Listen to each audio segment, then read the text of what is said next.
paano naman po ang legal na proseso sa pag-aampon dito po sa Pilipinas? Yes, sa Pilipinas, mayroon ho tayong proseso. Bago ka mag-ampon, idadaan mo po ng DSWD.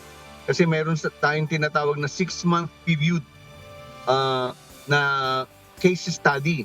Pag-aaralan ho, doon lalabas during that 6-month period na ikaw ba'y qualified at competent at financially capable to support doon sa bata. At the same time, yung pinag-aaralan po din doon po yun, yung psychological capacity nung adopting parents. Malay ho natin, yung nag-a-adopt mayroon palang problema sa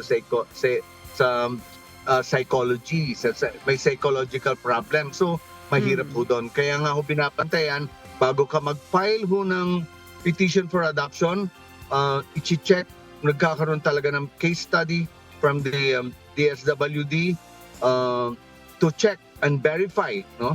Kasi ang kalagayan ng bata ang pinaka-importante ho doon. Always ang kunikonsider ng korte the best interest. And then thereafter, on the basis of the report, mag-file ho na ho tayo ng petition for adoption.